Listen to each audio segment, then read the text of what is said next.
Tremendo programa expansivo de gasto y de reducción de impuestos que va a aplicar Japón y con una primera ministra que es muy de derecha y que se dice discípula de Margaret Thatcher. O sea, ¿qué está pasando en Japón? Es todo muy loco.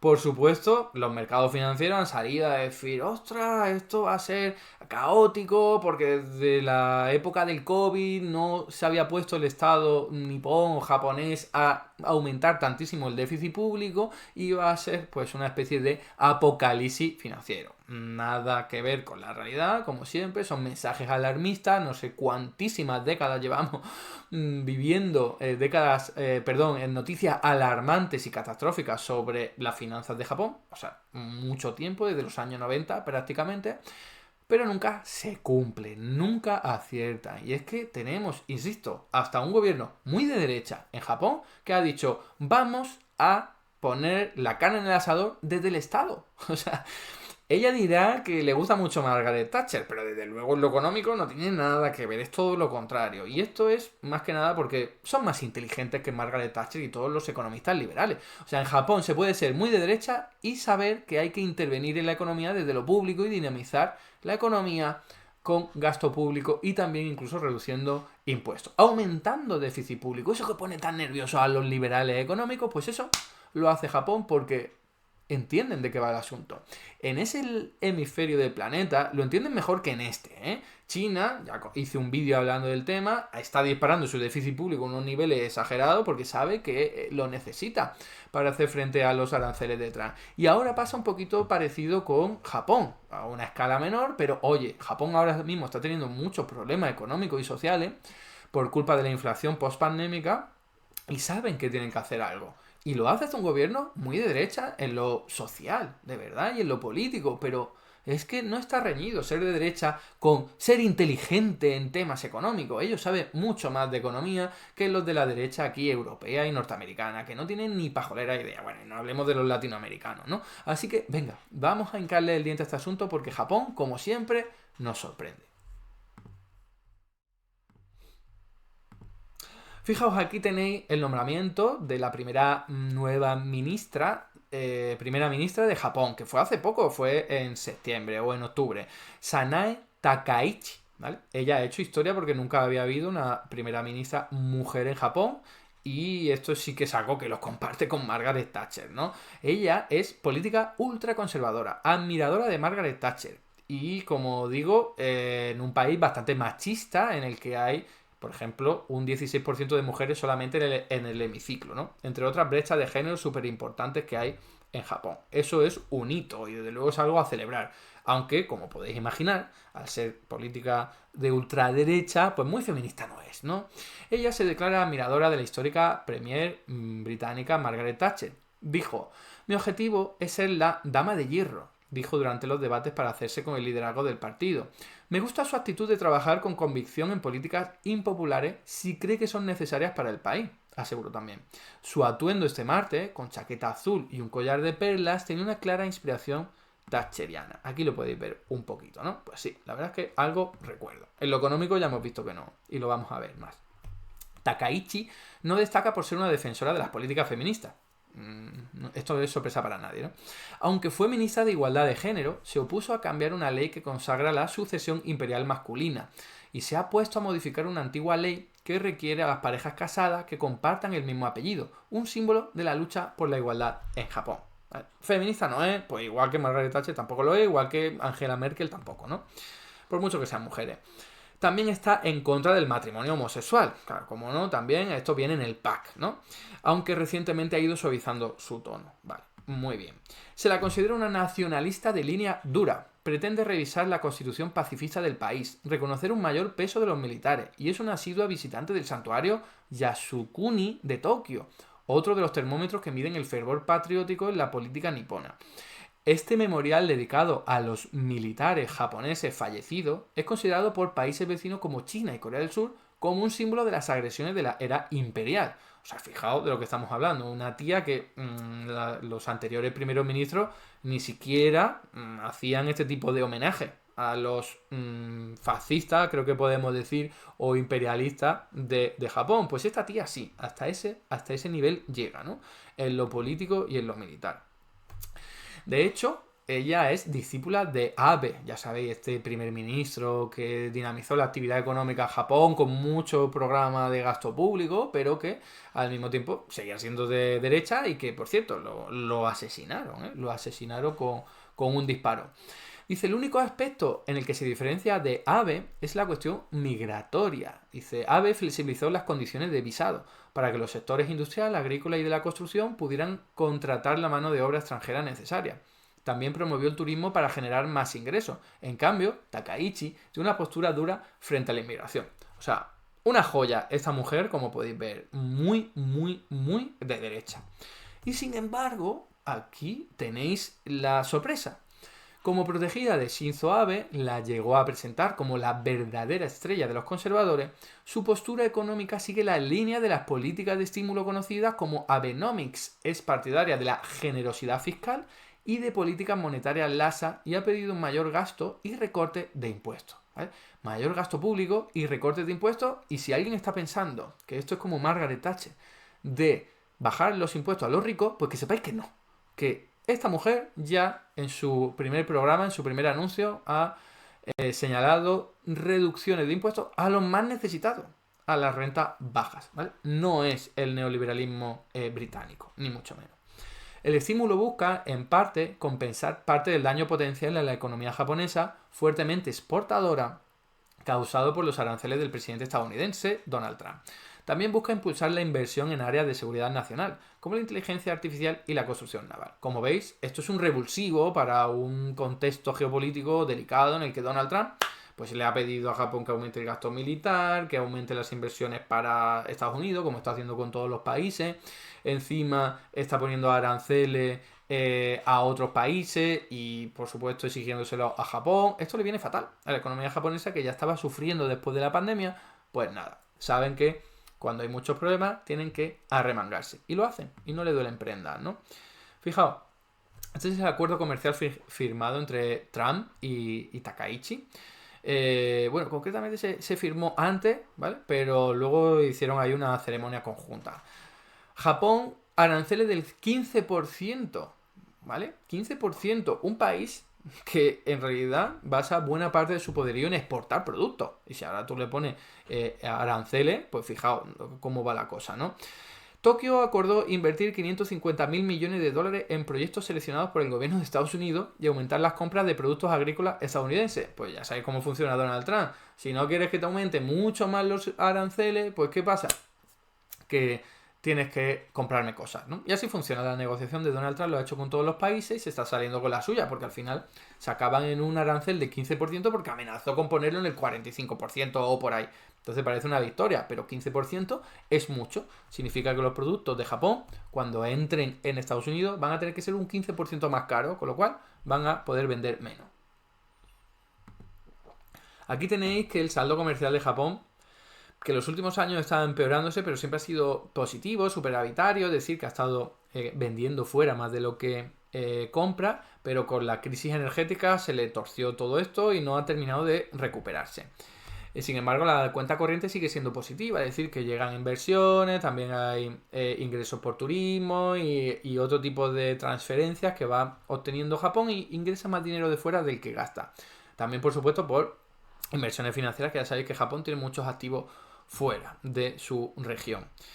Fijaos que esto es también un compromiso adquirido con Donald Trump, aumentar el gasto en defensa al 2% del PIB. Y esto significa poner mucha carne en el asador, es decir, muchísimo dinero público orientado pues a construir maquinaria bélica y comprar también armamento a Estados Unidos. Y esto le viene mal a Japón porque estás creando dinero para entregárselo a otros vendedores fuera. Entonces te aumenta también las importaciones, te puede generar tensión, inflación importada.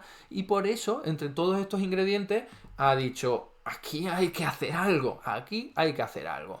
Fijaos la tasa de inflación, lo que os decía, después de la pandemia, Japón ha tenido una tasa de inflación siempre desde los años 90 muy baja, incluso deflación, es decir, los precios bajando en vez de subiendo. Aquí podéis verlo, exceptuando algunos picos por ahí, como la crisis del año 2008 o durante 2015, la inflación ha sido casi nula. casi nula en Japón, ¿vale? De hecho, es que en Japón está muy mal visto aumentar los precios, porque llevan tantísimo tiempo sin aumentarlos que cuando hay una empresa que lo aumenta, lo critican y lo putean mucho. Pero desde el año 2021 las cosas han cambiado.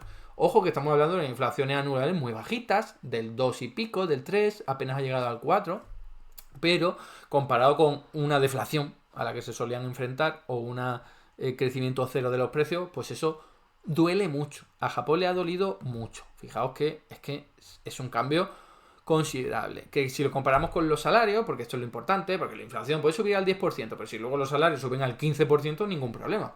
Pero ¿qué pasa? Que los salarios es que en Japón están absolutamente estancados, mucho peor que estancados. Están bajando.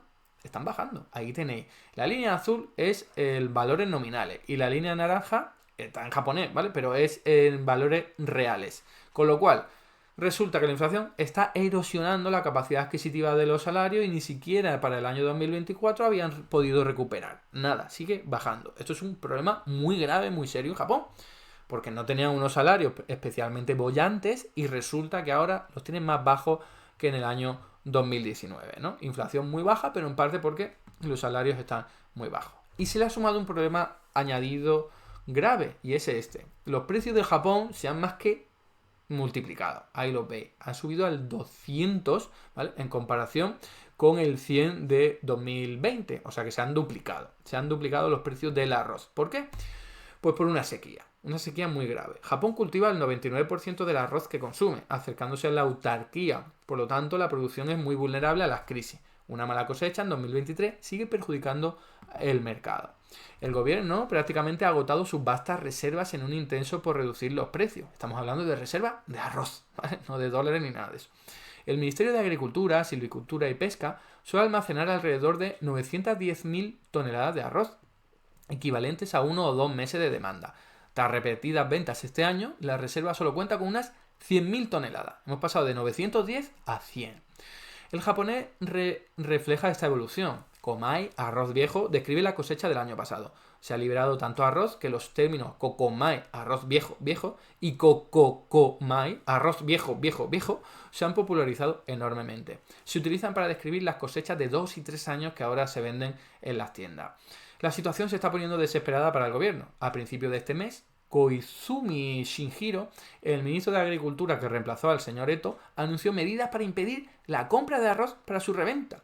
A partir del 23 de junio, vender granos a un precio superior a su precio original de venta al público conllevará una pena de prisión de 1 año o una multa de hasta 1 millón de yenes. Toma ya, que son unos 6.900 dólares. Esta gente no se anda con chiquitas. Cuando hay problemas serios, el Estado actúa. No es liberalismo económico ni nada de eso. Aquí hablamos de control de precios, de prohibición de especulación, de prohibición de reventa y encima con sanciones muy, muy elevadas. Ya nos gustaría a nosotros ver esto aquí en este lado del hemisferio, ¿no? Tomarse tan en serio la especulación con los bienes primarios. Lejos de una expansión monetaria al estilo de la Abenomics, las condiciones actuales dictan que el Banco de Japón debería elevar la tasa de interés oficial a corto plazo. Esto es una opinión que me he encontrado yo leyendo sobre el tema en Project Syndicate, ¿vale? Que es un medio más o menos de izquierda. Pues nada, siguen con la cantinela de que tras todos estos problemas lo que necesita el Banco de Japón para enfrentarse a esta inflación que están sufriendo es elevar el tipo de interés. Vaya, hombre, como a nadie se le había ocurrido esta receta, solo llevan dando la matraca a unos 50, 60 o 70 años. Pero bueno, aquí es la recomendación. A ver, esto se desmonta con este gráfico. Aquí podéis ver la evolución de los precios en Japón, es decir, la inflación, y la evolución del tipo de interés, que es lo rojo, ¿vale? Lo azul son los precios, los rojos son los tipos de interés. ¿Qué es lo que veis ahí? Por favor, es que se ve muy claro. Se ve muy claro. La inflación va pegada al tipo de interés. Si tú bajas los tipos de interés, o mejor dicho, como quieren hacerlo, aumentar los tipos de interés, lo que vas a hacer es aumentar la inflación, no reducirla. Estas son las enseñanzas de la teoría monetaria moderna, que los convencionales, los economistas convencionales, lo entienden al revés. Piensan que aumentar el tipo de interés te va a reducir la inflación. Pues no, lo que suele ocurrir es lo contrario, ¿vale? Y esto está más que demostrado y es verdad que hay muchos factores, algunos pueden subir, algunos pueden empujar a la baja y otros al alza, pero en Japón yo creo que está más que claro. En Japón, que empezaron a bajar los tipos de interés al 0%, pues ¿cómo está la inflación? Cerca del 0%. no suele fallar, salvo en los últimos años, ¿no? Bien, frente a todos estos problemas que tiene ahora mismo Japón, ¿qué es lo que ha hecho un gobierno muy de derecha, recién nombrado, con minoría parlamentaria, pero recién nombrado? Aquí lo tenéis. Estímulo de 135.000 millones de dólares. Es que es muchísimo dinero. Es muchísimo dinero para una economía como la de Japón. No estamos hablando de Estados Unidos, estamos hablando de Japón, ¿eh? Fijaos, el gabinete del primer ministro japonés, Sanae Takaichi, aprobó el viernes un paquete de estímulo económico de 21,3 billones de yenes. Esto fue el viernes pasado, que son 135.400 millones de dólares. La primera gran iniciativa política bajo el nuevo líder que se ha comprometido a adoptar medidas fiscales expansivas. La nueva líder, ¿no? Takaichi. El paquete incluye gastos generales por 17,7 billones de yenes, superando con creces los 13,9 billones de yenes del año anterior. De 13,9 a 17,7. Y representando el mayor estímulo desde la pandemia del COVID. Que por cierto, en Japón gastaron a muerte porque lo necesitaban, igual que otros países, ¿eh? El déficit público llegó al 40% sobre el PIB. Fue una locura. ¿Necesaria? Pues aquí, oye, otro programa también súper importante. También incluirá 2,7 billones de yenes en recorte de impuestos. E insisto, si alguien está pensando que estos recortes son para los ricos, pues no, son para los pobres. El discurso sobre políticas presentó una serie de medidas de alivio destinadas a ayudar a los hogares del país, especialmente a las familias de bajos ingresos y trabajadoras, a hacer frente a la persistentemente alta inflación, ¿no? Para hacer frente a la alta inflación.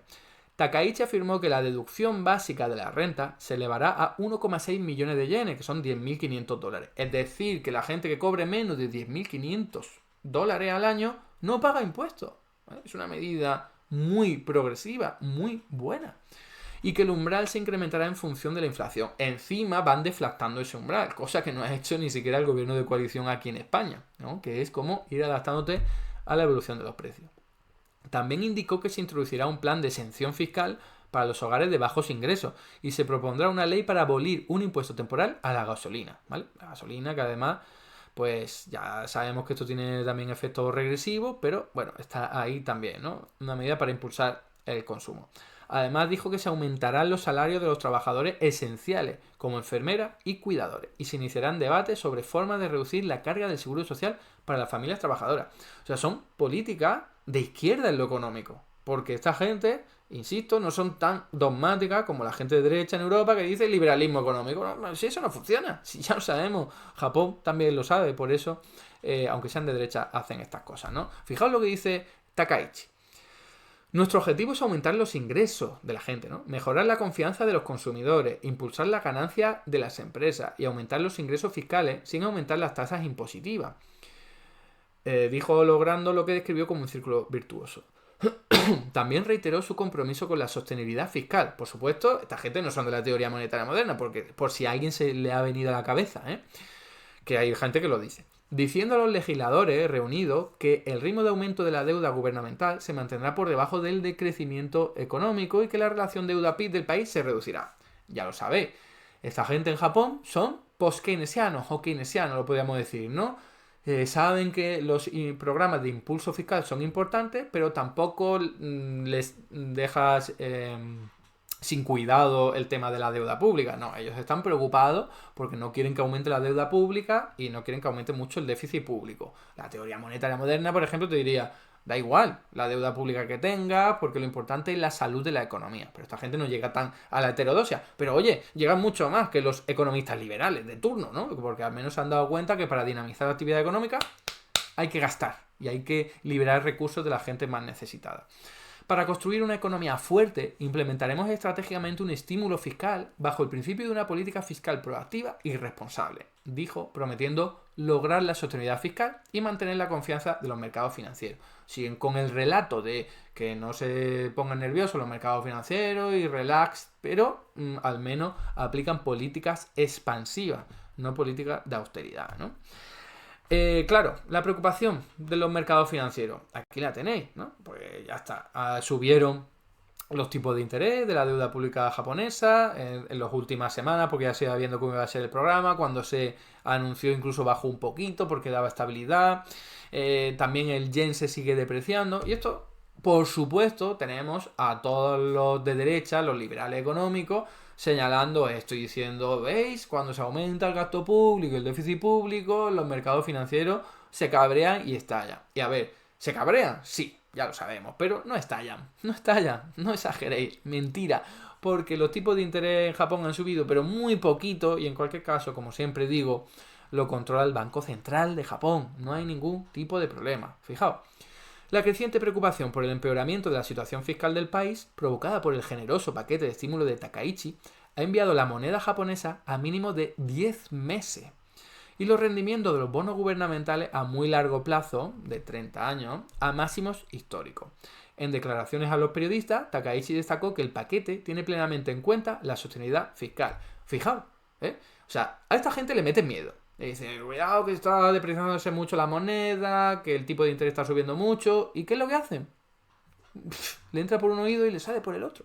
O sea, no le afecta, no le preocupa. Esta gente son inteligentes, saben cómo se llevan las cuentas públicas, saben cómo funcionan los mercados financieros y no se asustan, no se, no se achantan, no se amedrentan con este tipo de mensajes que atacan. En Europa ya lo sabéis, si echaron hasta una primera ministra británica en apenas 1 o 2 meses por este tipo, por el pánico financiero y tal, pues esta gente sabe cómo funciona y dice, mira, a mí no me metan miedo, que yo sé cómo va el juego, ¿eh?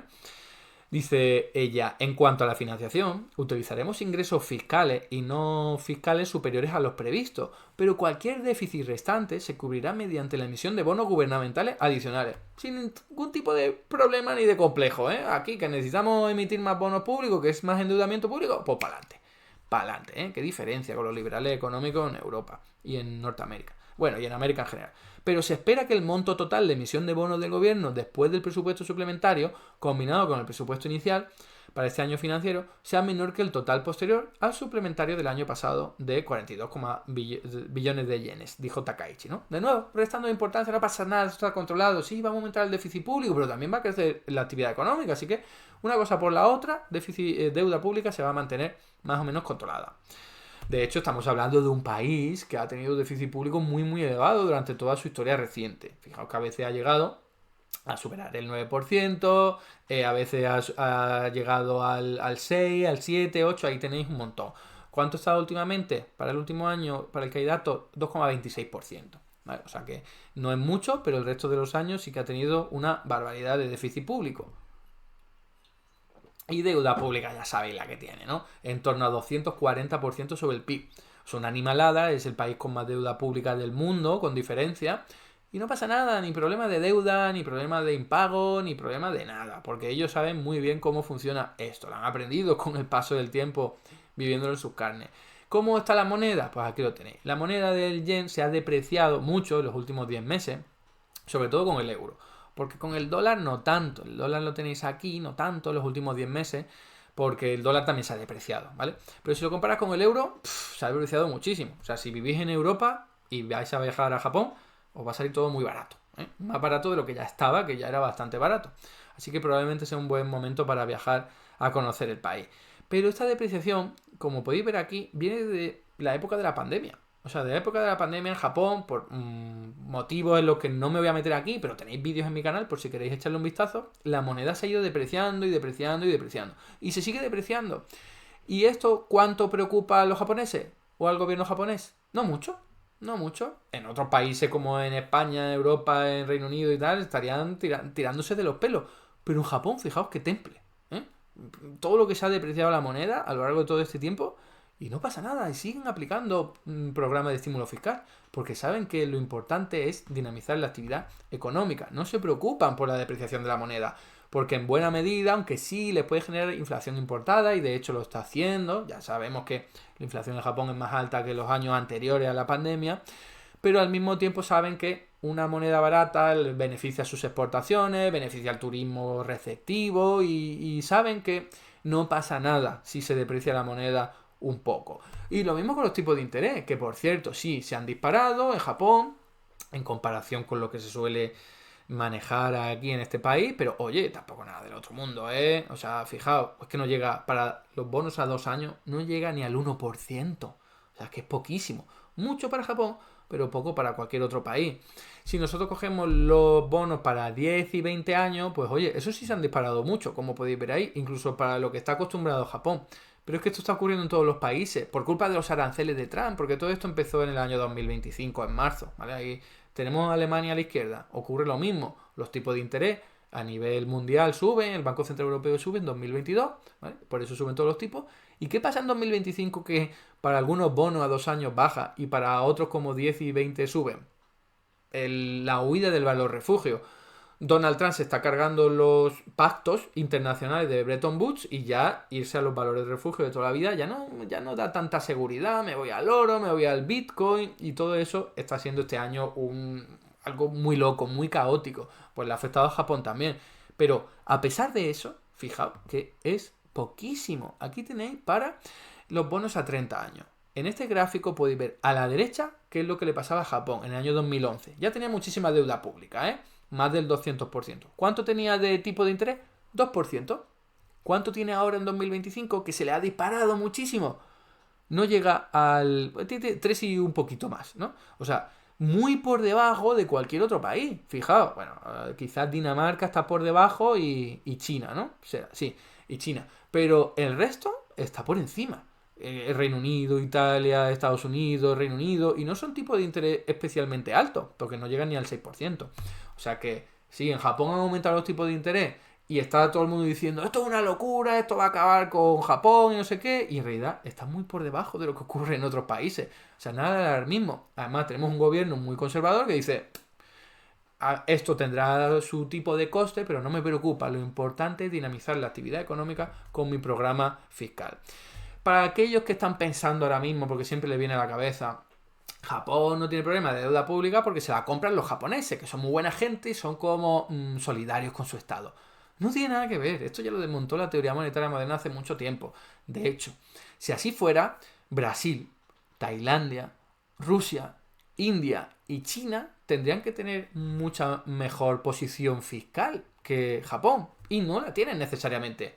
Porque estos países estamos hablando de que tienen incluso menos porcentaje de deuda pública en manos extranjeras, ¿vale? Repito, Tailandia, Rusia, Brasil, India y China, ¿no? Bueno, China, no sé si CN, no sé si es China o cuál, pero bueno, hay un país por ahí, porque antes he dicho que CH era China y no lo sé. En cualquier caso, hay países que supuestamente deberían estar mejor y no es así. Lo de Japón es otra cosa, es simplemente que su banco central se pone serio y dice, voy a controlar el tipo de interés, y punto.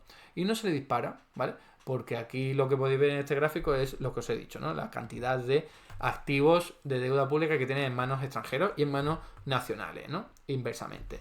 ¿Por qué Japón no tiene problemas de impago? Porque tiene muchas reservas. Aquí lo tenéis. Estas son las reservas en dólares sobre todo, ¿vale? Que son la parte roja.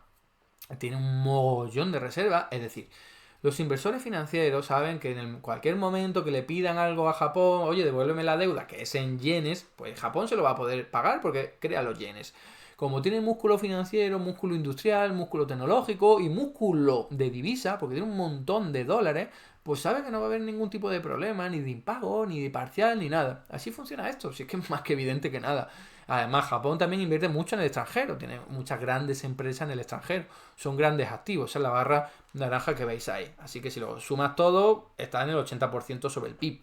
Es muchísimo activos los que tiene Japón, que no tienen otros países como por ejemplo Argentina, que tienen muchos más problemas para pagar su deuda, entre otras cosas porque se endeudan en una moneda extranjera, ¿no? Pero Japón no es el caso. Así que por favor, dejad de comparar una cosa con la otra que no tiene nada que ver.